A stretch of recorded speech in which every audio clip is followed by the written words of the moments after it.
விஜய் என்ன பண்ணுறாங்க, ஸ்ருதிக்கு கால் பண்ணுறாங்க. ஸ்ருதியும் கால் அட்டன் பண்ணுறாங்க. என்ன ஆண்டி, என்ன விஷயம் அப்படின்னு சொல்லிட்டு கேட்க, எங்கம்மா இருக்கேன்னு சொல்லி கேட்க, இந்த நேரத்தில் வேறு எங்கே இருப்பாங்க, ஹோட்டலில் தானே இருப்பாங்க அப்படின்னு ஸ்ருதி சொல்கிறாங்க. இல்லைம்மா, நான் ஒன்று முக்கியமான விஷயமா உன்னை தனியாக சந்தித்து பேசணும்னு சொல்ல, சரி வாங்க ஆண்டி அப்படின்னு சொல்லும்போது, இல்லைம்மா அங்கே ரவி இருப்பான், உங்ககிட்ட நான் தனியாக பேசணும் அப்படின்னு விஜயா சொல்கிறாங்க. சரி நான் வரேன்னு சொல்லிட்டு ஃபோனை வச்சுட்டு ரவிக்கிட்ட சொல்லிவிட்டு, நீ ஹோட்டலை பார்த்துக்கோ, நான் வந்துடுறேன்னு சொல்லிட்டு ஸ்ருதி அவசரமாக கிளம்பி போகிறாங்க. ஸ்ருதியும் இங்கே விஜயாவும் ஒரு ஹோட்டலில் பார்க்குறாங்க. என்ன ஆண்டி, நம்ம ஹோட்டல் இருக்கும்போது நீங்கள் அங்கே வந்து என்ன பார்த்துருக்கலாமே, இங்கே எதுக்காக வர சொன்னீங்கன்னு சொல்லி கேட்க, இல்லைம்மா முக்கியமான விஷயம் ரவிக்கு தெரியாமல் பேசணும் அப்படின்னு சொல்ல, ரவிக்கு தெரியாமல் பேசுகிறதுக்கு என்னம்மா இருக்குன்னு சொல்லி கேட்க, இல்லைம்மா நீ ரொம்ப நல்ல பொண்ணு, ரொம்ப வெகுளியாகவும் இருக்க, ஆனால் வீட்டில் இருக்க மீனாவோ முத்துவோ அப்படி கிடையாது. என் பிள்ளை மனோஜ் பண்ணது தப்பு தான், நான் இல்லைன்னு சொல்லலை. ஆனால் அதுக்காக இங்கே முத்துவும் மீனாவும் நல்லவங்கள்னு நீ சொன்னினா அதை என்னால் ஏற்றுக்க முடியாது. அவங்க 2 பேரும் என்ன காரணத்துக்காக இப்போது இங்கே வீட்டில் எல்லா கடனையும் நானே அடைக்கிறேன்னு சொன்னதுக்கு காரணமே அதை விட அதிக மதிப்புள்ள வீடு அவங்களுக்கு கிடைக்கணுன்றதுக்காக தான். அதுக்காக தான்மா உங்ககிட்ட ஒரு முக்கியமான விஷயத்தை பற்றி பேசிட்டு போகலான்னு நான் வந்தேன் அப்படின்னு சொல்ல, அதை கேட்டதுமே ஸ்ருதி வந்துட்டு, என்ன ஆண்டி, என்ன விஷயமா பேச வந்தீங்க சொல்லுங்க அப்படின்னு கேட்குறாங்க. அது ஒன்றும் இல்லைம்மா, உங்ககிட்ட இருக்க பணத்துக்கும் உங்கள் அம்மா அப்பா கிட்ட இருக்க வசதிக்கும் உன்னால் இப்போ முடிஞ்சா கூட உதவி செய்யலாம். எனக்காக நீ இந்த உதவியை மட்டும் செய்யுமா. 48 லட்ச ரூபா பணம் தானே, அது உனக்கு வெறும் சாதாரண விஷயம் தானே. அதை நீ உதவி செஞ்சினா நிச்சயமாக அதை நாங்கள் மறக்கவே மாட்டோமா.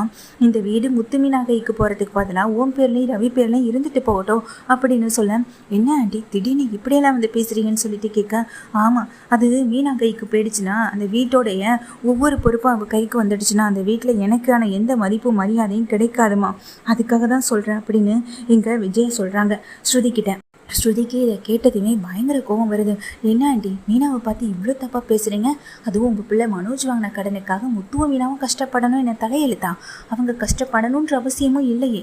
ஆனால் அதையெல்லாம் அவங்க எடுத்துகிட்டு பண்ணுறாங்கன்னா அதுக்கு காரணம் அந்த வீடு அவங்க கைக்கு வரணுன்றதுக்காக இல்லை, மாமாவுடைய சந்தோஷத்துக்காக மட்டும்தான். அதை புரிஞ்சுக்காமல் இப்போவும் அவங்கள தப்பாகவே பேசிக்கிட்டு இருக்கீங்க. சாரி ஆண்டி, என்னால் இந்த விஷயத்தில் உங்களுக்கு ஹெல்ப் பண்ண முடியாது. உங்கள் பையன் பண்ண தப்புக்கு நானும் அதே தப்பு பண்ணணுன்ற அவசியமும் இல்லை. தயவு செஞ்சு என்னை மன்னிச்சிடுங்க ஆண்டி. அதுவும் இல்லாமல் எங்கள் அம்மா அப்பா கிட்டே போயிட்டு இந்த வீட்டு கடனுக்காக அவங்கக்கிட்ட நான் போய் பணம் கேட்குறதும் ரொம்ப பெரிய தப்பு. ஏன் இது ரவிக்கு கூட பிடிக்காது. ரவிக்கு பிடிக்காத ஒரு விஷயத்த இனி நான் செய்யவும் மாட்டேன். தயவு செஞ்சு இந்த விஷயத்தை பற்றி இனி நீங்கள் பேச வேண்டாம் அப்படின்னு சொல்லிட்டு ஸ்ருதி அங்கேருந்து கிளம்புறாங்க. ஏமா ஒரு நிமிஷம் நான் சொல்கிறத கேளுமா இல்லைம்மா அப்படின்னு விஜயா கூப்பிட்டுட்டே இருக்கேன். ஆனால் ஸ்ருதி அந்த இடத்த விட்டு வேகமாக போயிடுறாங்க. அப்போ தான் நீத்து இன்னொரு டேபிளில் இவங்க பேசிக்கிட்டு இருந்ததா அப்படியே கேட்டுட்டு இங்கே பக்கத்தில் வராங்க. ஹாய் ஆண்டி அப்படின்னு சொல்லும்போது, என்ன இவ இங்கே வந்திருக்காளின்னு ஒரு மாதிரி பார்க்குறாங்க விஜயம். இங்கே பேசிக்கிட்டு இருந்த எல்லா விஷயத்தையுமே கேட்டேன். நான் 20 க்ரோஸ்க்கு இங்கே ரவியை நம்பி ரவியை பார்ட்னர் ஆகிறேன்னு சொல்லி பெரிய ப்ராஜெக்டே ஆரம்பித்தேன். அட்லீஸ்ட் ஒரு 48 lakhs. இது எனக்கு சாதாரண ஒரு விஷயம். இப்போ நினச்சா கூட என்னால் உங்களுக்கு உதவி பண்ண முடியும். ஆனால் பாருங்கள், நேரம் ஸ்டுடியோ இடத்துல நான் இருந்திருந்தேன்னா நீங்கள் கேட்காமலே நான் இவ்வளோ பெரிய உதவியை உங்களுக்காக செஞ்சுருப்பேன். ஆனால் ஸ்டுடியோ பார்த்தீங்களா, எவ்வளோ பெரிய உதவியாக இருந்தாலும் அதை செய்யவே மாட்டேன்னு சொல்லிட்டு போகிறா பார்த்தீங்களா. இதுதான் ஆண்டி அவளுக்கும் எனக்கும் இருக்குமான வித்தியாசம். அப்போவே நான் சொன்னல, உங்கள் பையனுக்கு ஏற்ற ஜோடினா அது நான் மட்டும்தானே. ஆனால் நீங்கள் தான் அதை காது கொடுத்து கூட கேட்க தயாராக இல்லை அப்படின்னு அங்கே நீத்து சொல்கிறாங்க. இப்போ கூட ஒன்றும் பிரச்சனை இல்லை ஆண்டி, நான் உங்களுக்காக அந்த பணத்தை கொடுக்க தயாராக தான் இருக்கேன். ஆனால் அதுக்கு முன்னாடி இந்த டிவோர்ஸ் பேப்பரில் ஸ்டுடியோடைய சைன் மட்டும் வேணும். அதை வாங்கி கொடுத்துட்டிங்கனாலே போதும். ரவிக்கும் ஸ்ருதிக்கும் டிவோர்ஸ் கிடைக்க நான் ஏற்பாடு பண்ணுறேன். அட்லீஸ்ட் அது நடந்தாலே போதும். எனக்கு அது சந்தோஷம்தான் ஆண்டி. என்ன ஆண்டி சொல்கிறீங்க? இப்போ கூட என்னால் ஒரு செக் எழுதி உங்கள் கையில் கொடுக்க முடியும். நீங்கள் ஓகே சொன்னால் போதும் ஆண்டி. எனக்கு இந்த கையில் டிவோர்ஸ் பேப்பர், உங்களுக்கு அந்த கையில் இந்த பணம். என்ன ஆண்டி, நான் சொல்கிறது சரிதானே அப்படின்னு சொல்லிட்டு அந்த டிவோர்ஸ் பேப்பரை நீட்டுறாங்க. விஜய் அதை வாங்கலாமா வேணாமா அப்படின்ற ஒரு யோசனையில் நிற்கும் போதே ஸ்ருதி வந்துடுறாங்க. ஸ்ருதி கையை தட்டிகிட்டே இங்கே பக்கத்தில் வரேன். சூப்பர், சபாஷ் ஆண்டி, சபாஷ். நீங்கள் இந்தளவுக்கு கீழ்த்தரமாக இறங்கி போவீங்கன்னு நான் நினச்சி கூட பார்க்கல. எப்படி உங்களால் இப்படிலாம் இருக்க முடியுது? பணத்துக்காக பெற்ற பையன் வாழ்க்கை சீரழிக்க கூட தயாராக தான் இருக்கீங்க போல். இப்படிப்பட்ட ஒரு அம்மாவை இன்றைக்கி தான் நான் பார்க்குறேன்னு எங்கள் ஸ்ருதி சொல்கிறாங்க. ஸ்ருதி சொன்னதை கேட்டதுமே விஜயாவால் அதை ஏற்றுக்கவே முடியல. இல்லைம்மா அப்படிலாம் நான் எதுவுமே செய்யலாமான்னு சொல்ல, இந்நேரம் அவள் பேசின பேச்சுக்கு பல்லான்னு ஒரு அறையை விட்டுருந்தீங்கன்னா ஓகே. என் ஆண்டி இங்கே நேர்மையாக தான் இருக்காங்க, இந்த விஷயத்தில் அவங்க எந்த தப்பும் பண்ண மாட்டாங்கன்னு நான் நம்பி இருந்திருப்பேன். ஆனால் அவள் கொடுக்குற அந்த டிவோர்ஸ் பேப்பரை வாங்கலாமா இல்லை வேணாமான்னு யோசிக்கும் போதே தெரியுதே, நீங்கள் எந்த சூழ்நிலையில் என்ன யோசிக்கிறீங்கன்றது எனக்கால கண்டுபிடிக்க முடியாதா என்ன அப்படின்னு அங்கே ஸ்ருதியை விஜயாவை பார்த்து கேள்வி கேட்குறாங்க. விஜயாவோ, நீ இல்லைம்மா என்னை தப்பாக நினச்சிட்டேன்னு சொல்ல, இல்லை ஆண்டி, இப்போ தான் உங்களை பற்றி நான் சரியாகவே புரிஞ்சுக்கிறேன். ஏன்னா பணத்துக்காக எந்த பக்கம் எப்படி வேணாலும் சாயக்கூடியவங்க தானே. உங்களுக்கு பணம் தான் ஒரு பெரிய விஷயம், மற்றபடி மனுஷங்க என்றைக்குமே முக்கியம் இல்லை. அங்கே உங்கள் மேலே கோவப்பட்டதில் தப்பே இல்லைன்னு இப்போ தான் தோணுது. உங்களுக்காக நானும் ரவியுமே ஹோட்டல்லேருந்து ரொம்ப ஃபீல் பண்ணி வருத்தப்பட்டோம். ஆனால் இப்போ நல்லா புரிஞ்சுக்கிட்டேன் நீங்கள் எப்படிப்பட்டவங்கன்னு அப்படின்னு சொல்லிட்டு, என்ன நினச்சாலும் நீ நினைக்கிறது நடக்கவே நடக்காது நீத்து. மற்றவங்க லைஃப்பில் என்ட்ரி ஆகி அவங்க லைஃப்பை நீ கெடுக்கணும்னு நினச்சினா ஒரு பக்கம் உன்னுடைய லைஃப் இங்கே கீழாக்க போயிட்டே இருக்குன்னு அர்த்தம். பெரிய பணக்காரி, என்கிட்ட நிறைய பணம் இருக்குன்றதுக்காக என்ன ஆட்டம் வேணாலும் அதெல்லாம் நினைக்காத.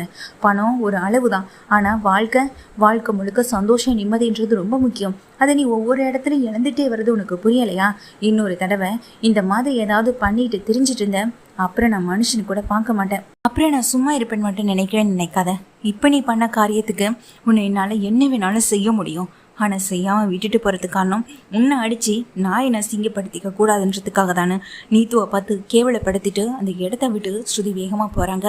ஏமா, உன்னால் நான் இப்போ புது பிரச்சனையில் வேற சிக்கணுமா? இந்த ஸ்ருதி சாதாரணமாகவே அடங்க மாட்டா. இவ்வளோ பெரிய விஷயம் நடந்திருக்கு, இவ நீ சும்மா இருப்பாளா? வீட்டுக்கு போய் என்னென்ன செய்ய போகிறான்னு தெரியல அப்படின்னு விஜயா பதறி அடிச்சுக்கு வீட்டுக்கு போகிறாங்க. ஸ்ருதி நார்மலாக போயிட்டு வீட்டில் எங்கள் மீனா கிட்டே பேசிக்கிட்டு இருக்கும்போதே வீட்டுக்குள்ளே வர விஜயா பதட்டத்தோட உள்ளே வர, என்னை மன்னிச்சிருங்கங்க, நான் எந்த தப்பும் பண்ணலைங்க. ஸ்ருதி சொன்னது எல்லாமே இங்கே உண்மைதாங்க, நான் இல்லைன்னு சொல்லலை. அந்த நீத்து தாங்க என்கிட்ட பேசினா, ஆனால் அதுக்காக நான் அவகிட்டே டிவோர்ஸ் பத்திரத்தெல்லாம் எதையுமே வாங்கலைங்க. ஆனால் இங்கே ஸ்ருதி என்னை தப்பாக நினச்சிட்டாங்க.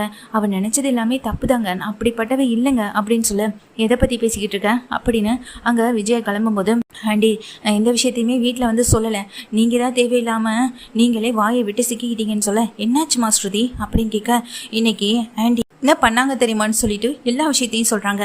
ரவி முத்துன்னு எல்லாருக்குமே இதை கேட்டு அதிர்ச்சியாகுது. ஏமா, கொஞ்சம் கூட உங்களுக்கு மனசாட்சி இல்லையாம்மா?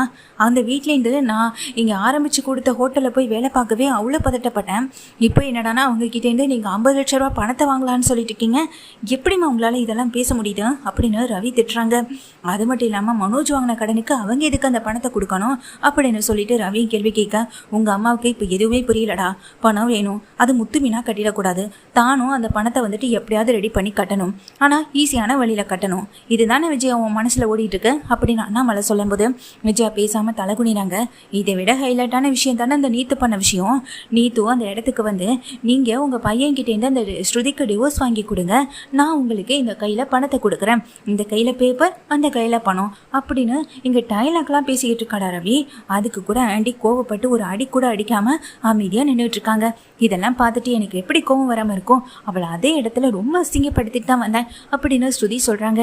என்ன ஸ்ருதி சொல்கிறேன்னு ரவியும் இங்கே முத்துவும் கேட்க, ஆமாம் முத்து அப்படின்னு சொல்லும்போது, அம்மா பணத்துக்காக பெத்தம்பைய வாழ்க்கையவே நீங்கள் சீரழிக்க தயாராகிட்டீங்களான்னு அங்கே ரவியும் கேட்குறாங்க.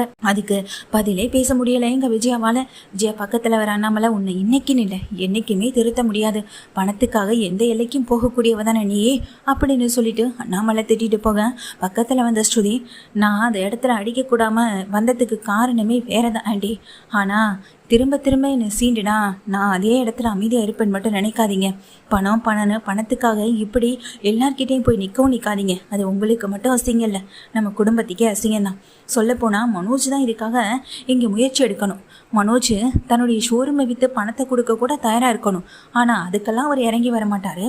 ஆனால் உங்கள் கடனை கட்டுறதுக்கு நானும் ரவியும் பிரியணுமா அப்படின்னு ஸ்ருதி கேள்வி கேட்க, இல்லைம்மா ஸ்ருதி, நான் தான் அதுக்கு பதிலே சொல்லலையேன்னு சொல்ல, மௌனம் சம்மதம் தானே சொல்லுவாங்க, நீங்கள் அமைதியாக இருந்ததுக்கு சம்மதம் தான் அர்த்தம், அப்படி தானே அந்த நீத்தும் எடுத்துக்கிட்டான் அப்படின்னு அங்கே ஸ்ருதி சொல்லும்போது, கரெக்டாக சொன்னம்மா பழகுறலே, அம்மா இப்படிப்பட்ட ஒரு கீழ்த்தனமான விஷயத்த பண்ணுவாங்கன்னு நான் கனவுல கூட நினச்சி பார்க்கல அப்படின்னு சொல்லிட்டு இங்கே முத்துவும் மீனாவும் கேவலப்படுத்த விஜயா மேலும் வீட்டில் அசிங்கப்பட்டு நிற்கிறாங்க. இங்கே மனோஜ் எதுவுமே தெரியாத மாதிரி ரூம்குள்ளே போக, அங்கே போன மனோஜை இழுத்து பிடிச்சி வெளியே நிறுத்துறாங்க இங்கே விஜயாவும். டேய், எல்லாம் உன்னால தான்டா, இங்கே பார், என்ன பண்ணுவே எது பண்ணுவே தெரியாது, ஷோரூமை வித்தாவது பணத்தை கொண்டு வரதுக்கு ஏற்பாடு பண்ணுன்னு சொல்ல, அம்மா என்னால் எல்லாம் அது முடியாதுமா அப்படின்னு வீராப்பா பேசுகிற மனோஜுக்கு அடிதான் விழுது. நான் சொன்னதை செய், ஷோரூமை விற்று பணத்தை கொண்டு வா, அதுதான் நாம் இந்த விஷயத்துலேருந்து தப்பிக்கிறதுக்கு நமக்கு கிடைச்ச ஒரே வழி அப்படின்னு சொல்லிடுறாங்க விஜயாவும். இதை கேட்டால் மனோஜ் தலையில் இடி விழுந்த மாதிரி நின்றுட்டு இருக்காங்க. ஷோரூமை விற்றுட்டா அப்போ நம்ம வேலைக்கு என்ன பண்ணுறதுன்னு யோசனை பண்ணிட்டு இருக்காங்க. ஆனால் விஜயா தனக்கு இந்த வீடு தான் முக்கியம், அதுக்கு என்ன பண்ணணுமோ அதை நீ தான் பண்ணணும், முத்து மீனா மூலமாக எதுவுமே நடக்கக்கூடாதுன்னு உறுதியாக இருக்காங்க. சரி, அப்படி பார்த்தாலாவது முத்து மீனா இதுக்கு உதவியே பண்ணலைனாலும் அட்லீஸ்ட் இந்த மனோஜ் இந்த விஷயத்தில் உதவி பண்ணுறானான்னு பார்க்கலாம். அப்போயாவது மனோஜை பற்றி இங்கே விஜயா புரிஞ்சுக்கிட்டா சரி. கடைசி வரைக்கும் மனோஜ் நம்பி விஜயா ஏமாற போகிறதும் உறுதி. ஸ்ருதி உள்ளே போனவங்க கிட்ட இங்கே நடந்த விஷயத்தை பற்றி தெரிஞ்சுக்கவும் செய்கிறாங்க ரவி. ஸ்ருதி ரொம்ப கோவமாக இருக்க ரவி எவ்வளவோ கண்ட்ரோல் பண்ணுறாங்க. ஆனால் ஸ்ருதிக்கு அங்கே கோவம் இங்கே விடுபடவே இல்லை. வெளியே போயிட்டு தண்ணி குடிச்சிட்டு வரேன்னு இங்கே வெளியே ஸ்ருதி வந்து பார்த்தா அந்த ஜேரை பார்த்ததுமே அவங்களுக்கு அதிகமான கோபம் வருது. உடனே அங்கே இருக்க பக்கத்துல இருந்த ஒரு கட்டையை எடுத்துகிட்டு போய் அதை அடித்து உடைக்கவும் செய்கிறாங்க. எல்லாத்தையும் அடித்து உடைச்சி போட என்ன சத்தம்னு ரூமுக்கு போன அத்தனை பேர் கிளம்பி ஓடி வர, என்ன ஸ்ருதி என்ன பண்ணிக்கிட்டு இருக்கன்னு அண்ணாமலை கேட்க, சாரி அங்கிள், எனக்கு உங்களை காயப்படுத்தணும்னு விருப்பம் இல்லை, ஆனால் என்ன காயப்படுத்தின, இந்த சேரில் உட்காரத்துக்கு கூட தகுதி இல்லாத ஆள் தான் இந்த ஆண்டியும். என்னமோ இந்த சேருக்காக பிரச்சனை பண்ணுவாங்க. ஒரு சின்ன பையன் அவன் இதுலேருந்து உட்கார்ந்ததுக்கு பெரிய பிரச்சனை பண்ணாங்க. உண்மையை சொல்லப்போனால் இந்த ஜெயிலில் யார் உட்கார்ந்தாலும் உங்களுடைய கெட்ட எண்ணம் அவங்களுக்கு கண்டிப்பாக போய்க்கும். சாரி ஆண்டி, எனக்கு என் கோவத்தை எப்படி வெளிப்பாட்டுறதுன்னு தெரியல அப்படின்னு சொல்லிட்டு ஸ்ருதி உள்ளே போய்ட்றாங்க. முத்து மீனான்னு எல்லாரும் அதிர்ச்சியோட பார்க்க, இந்த அடியெல்லாம் அம்மாவுக்கு விழ வேண்டியது மீனா, அம்மாவை அடிக்க முடியாதுல்ல, அதான் இப்படி பலகுரல் தான் கோவத்தை இந்த ஜேர் மேலே காட்டிட்டு போகணும். இந்த ஜேர் தான் தனக்கு எல்லாமே இந்த ஜேரில் உட்காந்து தான் அதிகாரம் பண்ணுவேன்னு சொன்னீங்க, அதுக்கான தகுதியை இழந்து ரொம்ப நாள் ஆச்சுன்னு இனிமேலாவது புரிஞ்சுக்கோங்கன்னு முத்து மீனாவை சொல்லிட்டு போக, இங்கே விஜயாவை பார்த்து முறைச்சிட்டான்னா அவளையும் போய்ட்றாங்க. விஜயா உடஞ்சி போய் கிடக்கிற அந்த சேரை பார்த்து கீழே உட்காந்து ரொம்ப அழுகவும் செய்கிறாங்க.